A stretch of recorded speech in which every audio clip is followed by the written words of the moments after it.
toast. Yes. It was a quick snack, was it, on the way? Yes, a quick one. Yeah, but it's a funny one. I mean, it looks like my point of view, but also the point of view of anyone, like a bootleg type of images. What's French for beans on toast? Beans on toast, haricots sur toast. Thank you. So half English, half French. Toast is definitely toast, English. yeah, le weekend. Can't be French. No, no, no. This is a quick whistle-stop tour for you, really. You've got 3 dates, haven't you, in Britain? One in Birmingham. Yes, Birmingham, Manchester, 2 in Wembley. Right. And 1 in Glasgow. Right. And have you got... busy week. It will be. Have you still got... Do you still use these huge auditoriums, these huge venues? Actually, this tour is I feel like a beginner because it's my first indoor world tour. Oh, right. Really? Actually, You're inside? I've been until now. I've been, as you know, more involved in outdoor projects. Yeah. And well, you did the big projection thing down at Docklands, didn't you? That's right, exactly. Or in Paris, or in China, or Houston, and this is a different project. I use all the experience I've got from these outdoor projects to try to set up something I think quite different in indoor, to focus more on the music, to get a kind of maybe warmer relationship or more direct relationship with the audience. So what would we see?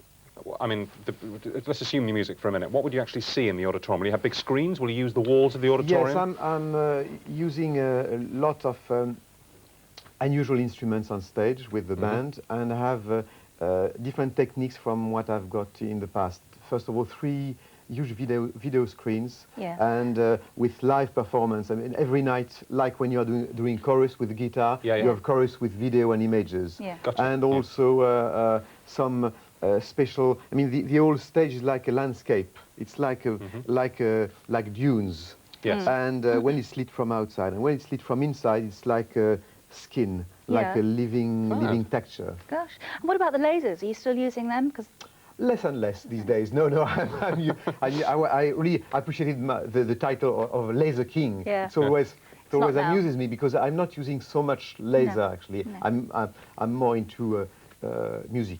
I guess the French must be, your own nation must be incredibly proud of you because there are so few French rock stars. You know? I mean, so few of you. We were in Paris the other weekend, and the taxi driver was playing a Paris rock and roll station, which was playing French rock and roll. It was awful. I agree. It was awful. I mean, it really was. It's something. There's so few of you that can do it. You know. Yeah, I mean, it's I feel quite alone when I'm playing in Leipzig, for instance, or in Manchester, in Birmingham this week. Sure. But I think it's probably because of the fact that rock and roll is basically ethnic music from US and the UK. Yeah. And we don't need an Edith Piaf coming from Cameroon, for instance. No. So what about having Nice a line. French rock? Yeah. And it's the reason why that I think that these days electronic music and techno music without lyrics is probably a good alternative for European acts. Because basically, to stick with the French, you're much more expressive in your music, whereas English rock and roll, American rock, it tells straight stories, hard, linear stories, whereas French music is much more expressive. But I mean, you're right. I mean, it's linked with the fact that when you are writing a song, you are telling a story to people. When you have, for instance, like in my case, doing music without lyrics, you let the audience, you to create your own images, your own story, your own your own lyrics in your mind, if I can say so. Yes, absolutely. Yeah. Well, what's the album called? It's Oxygen. It's Oxygen 7 to 13. This is the development or the sequel of the first Oxygen I've done a few years ago, and I really wanted to do this. Not to try to do a kind of Rocky 2. No, was not the idea. No. I mean, the idea was to, after having explored various ways in the 80s of doing music and different collaborations. It's a progression. I really wanted to in a sense, go back to the first analog instruments, the first generation of electronic instruments, when I was really considered as almost a kind of eccentric. We were considered as eccentric by using these strange, unusual machines or instruments. Yes.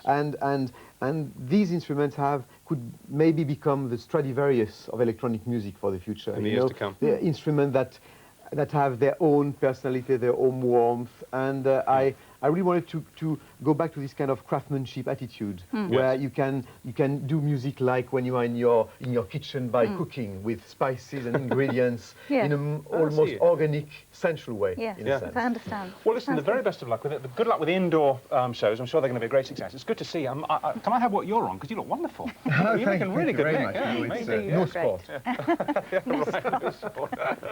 All right, we've got to leave it there. We're taking one last break. Join us in 2 minutes for live music from Stars in the Rise winner Paul Doody and the results of Nicky Clark's hair clinic. We'll see you with all that then.